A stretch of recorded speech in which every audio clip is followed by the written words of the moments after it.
Hey guys, welcome back to my channel. So my name is Jennifer, and if this is your first time of coming across my channel, I say welcome. I'm a YouTuber staying in the UK right now. I just migrated from Sweden, so I share my content about Sweden, life of an immigrant, basically vlogging and all of that. So if that's something you've been interested in, don't forget to subscribe and like this video. Yeah, share it to your friends and family too, people that are planning to migrate. So on today's video, we're going to be talking about Sweden and the UK as an international student. A lot of people have been asking me questions about Sweden, how it is to study, and also UK. So today we're going to be comparing the two. So in case you're planning to, migrate as a student, you have something to go off on. So this is just like my own research. Nothing I say is like 100%. You should also try to do your own research. But yeah, I'm going to be giving you like an insight to what I know. So first of all, let's start with tuition between Sweden and the UK. So let's talk about Sweden. In some universities in Sweden, tuition is absolutely free. You don't have to pay a dime for some courses, not all courses. For some courses, it's free. So it makes it easier for people that maybe have a budget and all of that. So if you can find these courses, it will save you at least some amount. So you don't have to think about tuition to pay for those courses. And generally, most of the courses, like master courses in Sweden, are more cheaper than the UK. So in the UK, I don't think you find a course that is like free of charge, no tuition. I don't think I've not seen. I've been searching, but I've not seen. So it might be harder in that sense. But and I also feel like the amount you pay here for tuition is way more expensive than Sweden. I might be wrong, but from what I've seen so far, I feel like the UK is more expensive when it comes to tuition compared to Sweden and the system in Sweden. So that might be something you might want to think about. But if the price is not something that concerns you, so then you can just make a decision depending on what you like. But Sweden is more cheaper, and you can find like some courses that are free, tuition free. So that's something. Then we go to the next one, like the cost of living as a student in Sweden and in UK. So for me, I've lived in Sweden. I lived in Sweden for 10 years, and I can tell you that things are way more expensive in Sweden compared to the UK.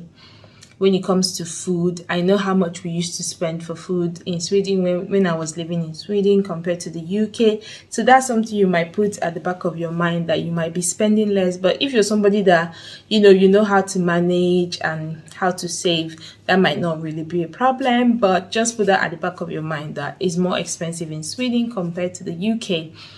And then you might also want to think about, the opportunities you get in Sweden compared to the UK as an international student. So in Sweden, you also have like same benefits as somebody that has been living there for 10 years or that has permanent, like when it comes to childcare and children's school and healthcare and all of that. You get same benefit, whereas in the UK, you have to pay for childcare. Like if you're coming with your family, that's something you should actually consider, because childcare is not free. I moved from Sweden. I can tell you, my 1-year-old son is still home.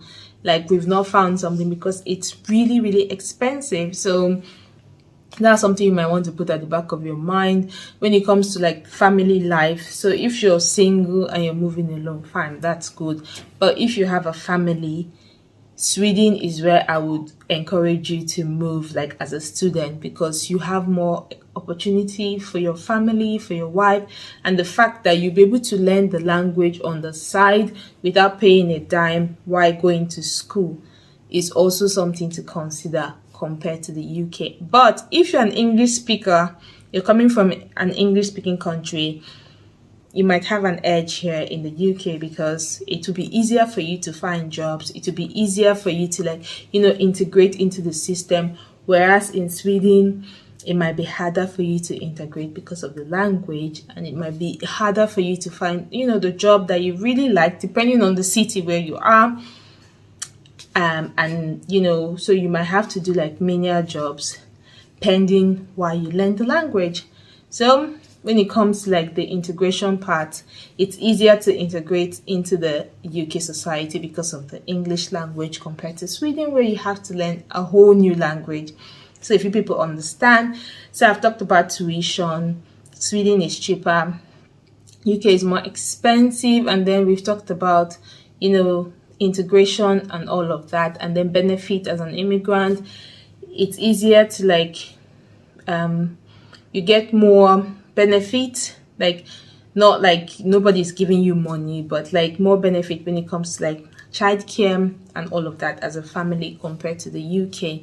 So it might be easier for your family in Sweden than in the UK.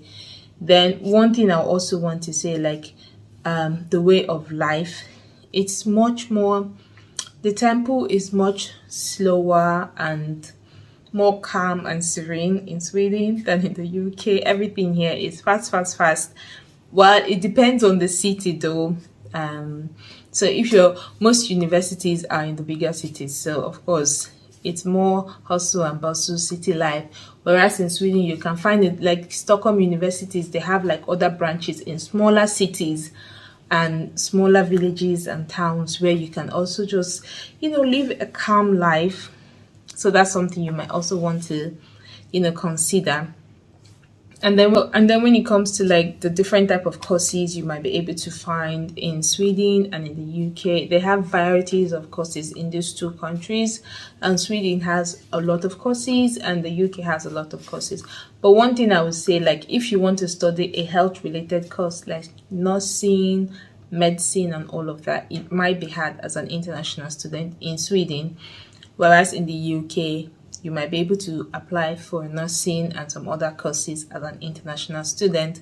But I know that the University of Gothenburg in Sweden have like a package for international nurses that have just migrated to the country, whereby you can study this course. It's about a year or so, a year and a half. And after this course, you get like your license as a nurse. So that's something you might want to consider. But apart from that, they also have like some health related master courses that you can do if that's what you're interested in. So now, what are the opportunities after school in both countries? In Sweden, the opportunities after school, depending on the course you've done, if it's an IT related course, engineering and all of that, you might be able to find job that will give you like the permit to stay after you're studying. So that's something you might want to consider. But if you have been learning the language on the side, let's say while you were studying, you were able to learn the language and you were able to get like, a job in the health sector, because like they're always looking for people. Positions are always open. So if you've been able to do that, you might be able to get a job that will give you, permit to stay in the country. But it's not always that easy in Sweden. So that's something you might want to consider. They don't have but they do have the job seeker visa in Sweden. So that's something you might want to also put at the back of your mind, that, okay, after school, you can still apply for the job seeker visa while you look for a job. So that's also good. Whereas in the UK, they have like the post-study visa. Like after you finish studying, you might get visa, to help you like settle in and look for jobs and all of that. So that's it, guys. I hope with this video I've not been able to confuse you more, like just give you a little bit more insight. If you have questions, just leave it in the comment section. I'll be doing a Q&A session soon. So any questions you have for me about my personal life, about me, if you want to get to know me more about Sweden, about the UK, it's just to leave it in the comment section, and we'll be doing a Q&A session soon. So guys, that's it for this video. Yeah, it's just a short one. Thank you for watching to the end. Bye.